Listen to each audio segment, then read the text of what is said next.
Why the fuck are you buying a $17 matcha just so you can study? That's not how life goes by.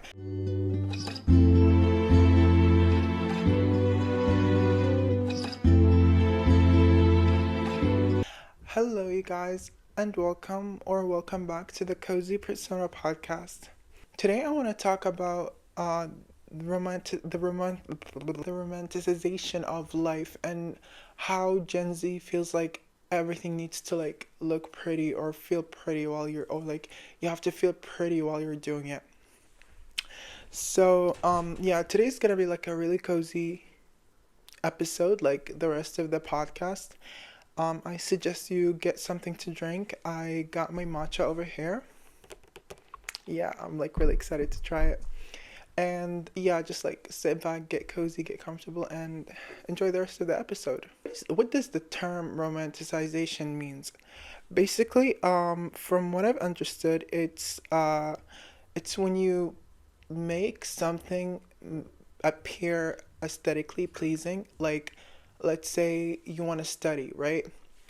Let's say you have a test upcoming, you want to study for it, but you don't necessarily have the motivation for it, for studying for that test. So what do you do then?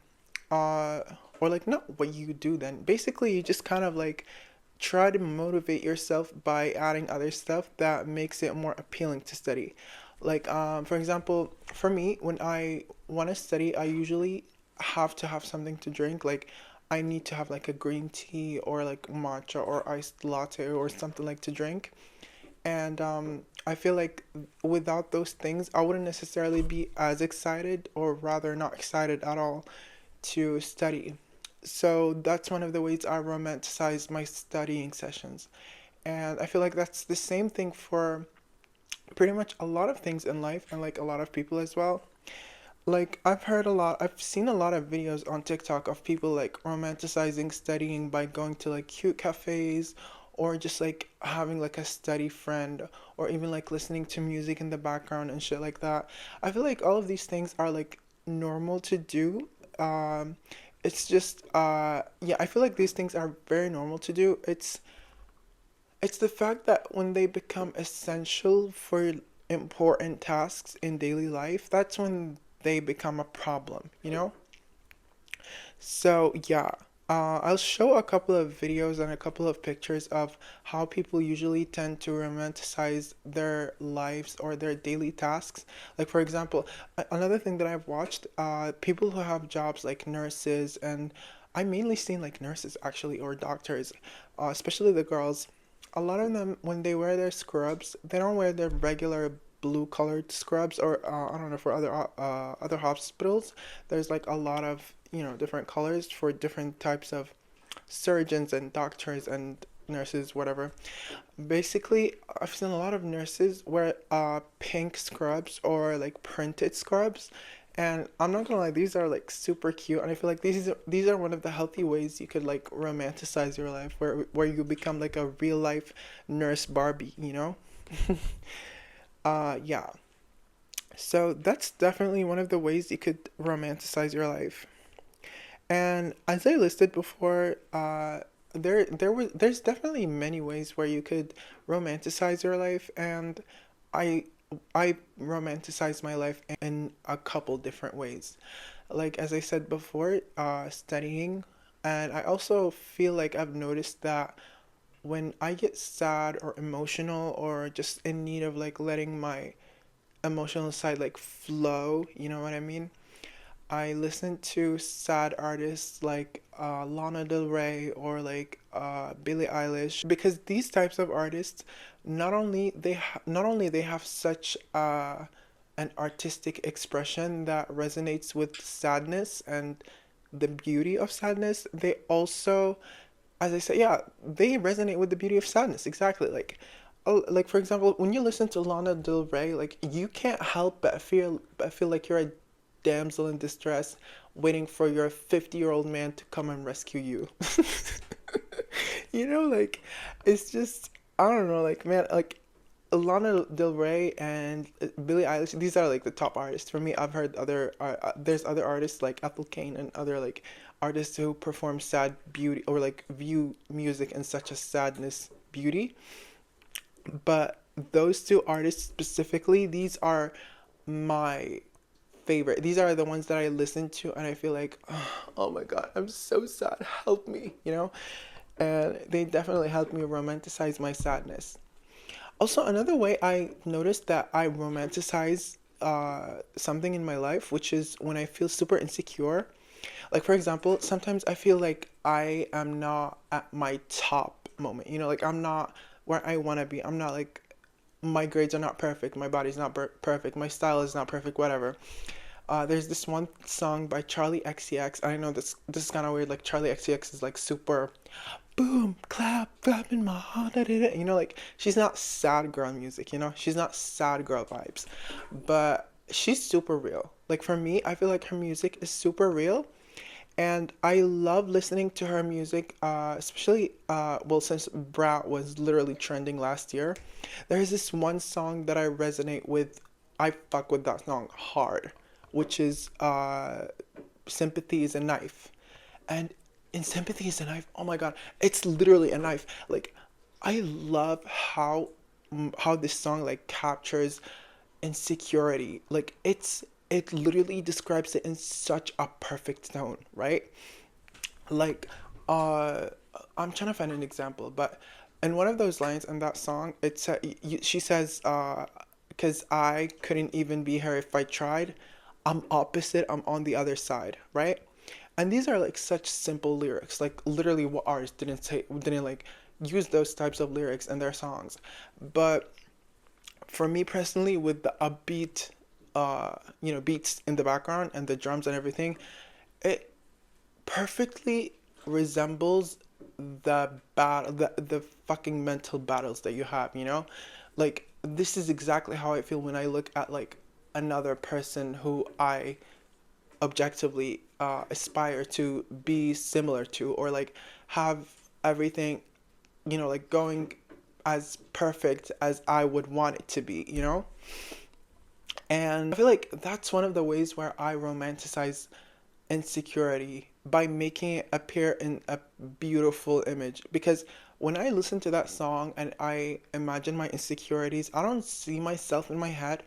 I see myself in like a beautiful painting, right? Not painting, but like a beautiful cinematic scene.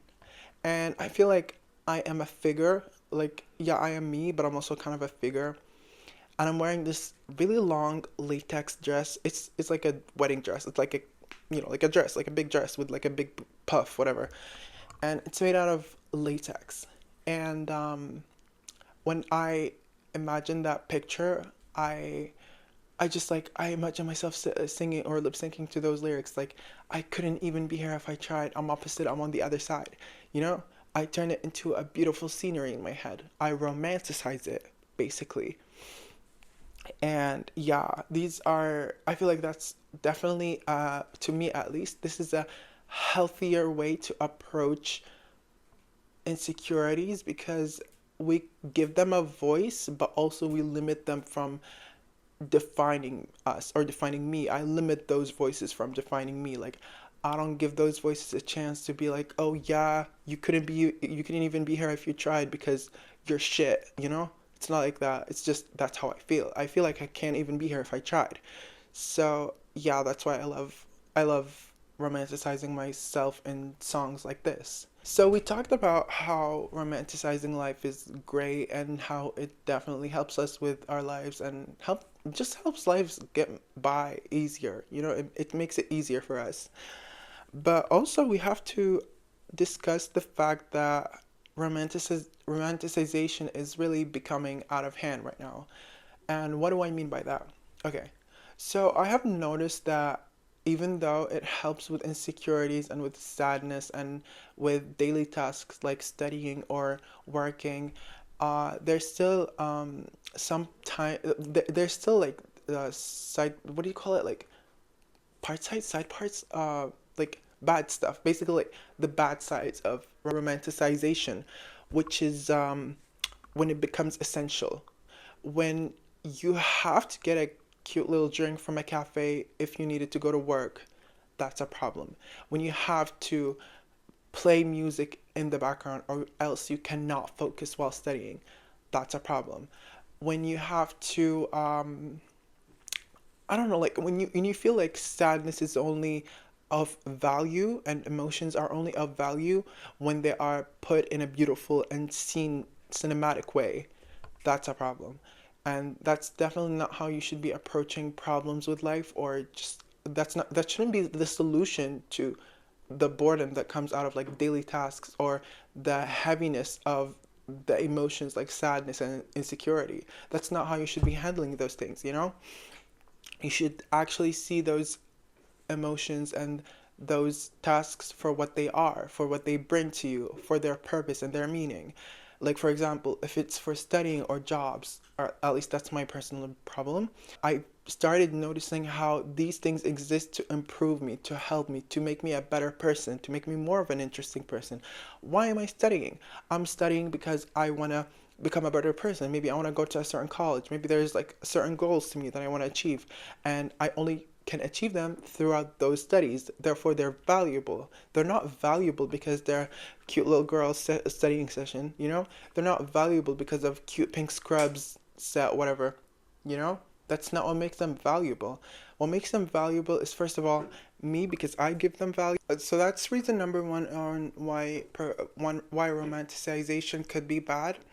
But also, the other reason that we have is it really enables procrastination. Like, think about it. When you only want to study or have the motivation to study when you have a cute drink in your hand, that means that you're literally never going to do it unless you have a drink like that. Therefore, you're going to keep putting that important task away from your life. And that's not good. That's going to push it away when you should be doing it right now, you know? So it really does enable procrastination, and that applies to different other scenarios, like a bunch of other scenarios. Like as I said, maybe you won't do your job properly, or like mentally, subconsciously, you won't be able to do your job properly up until you're wearing a pink scrub set. And that's not good. You should already be doing your job, or like have the motivation to do your job without external, motivations like those, like without romanticizing your job, or your life, or your task, or your sadness, or whatever. Another reason why romanticization could be bad is because it also appeals to consumerism. Like, it really, really does. Like, for example, as I said, I've used these examples like 1,000 times, but it's just they're super helpful. Like, example, the drink that I have in my hand, like I can't even like finish studying for my exams unless I have that drink in my hand, and that's not good. I keep like wasting money. I don't need that drink, not all the time. Maybe sometimes as a little treat, that would be nice, but I shouldn't have it like every day. That's not good. That's not healthy. And it basically affects, like my wallet, and it's gonna affect my financial habits in the future, and that's just not a good thing to have. So yeah, you guys, in conclusion, I feel like we should be able to romanticize our lives in a controlled way, in a controlled manner, rather than letting it become a vital part in our daily life tasks, or with dealing with our emotions, or whatever you use romanticization for. It should be a byproduct. It shouldn't be the main fucking course or the main meal. You know what I mean? Like, it should be a snack. It should be a side thing on the buffet. I'm talking metaphorically, of course. Yeah. Okay. I feel like we should try to find joy and satisfaction by in the work that we actually do, and in the effort that we put into our lives. Like, the fact that we actually care about studying, that should matter more than a drink to, like, make me want to study. And yeah, I feel like that should be the main way to motivate ourselves to get by life, to get by work, to get by studying, or to deal with our emotions like sadness or like anxiety. And romanticization should be a byproduct way. Like, it should be the standby. It should be like an addition. It shouldn't be the vital way to do it, you know? Like, I'm trying to teach that to myself, that when I want to study, I should the fact that I care about studying should be like by itself a good motivation, and having a drink is like a byproduct. Like if I had it, that would be great. If I don't have it, that'll still be good. Like I'll still be able to study. I wouldn't necessarily like lose. I wouldn't like stop my studying session just because I don't have a cute drink in my hands. And yeah, so that's all I have for today. I hope you enjoyed this episode, and don't forget to leave a like and comment. And also, if you're watching on YouTube, please subscribe to the channel. And yeah, thank you for watching all the way through. Hope you have a great rest of your day. Bye.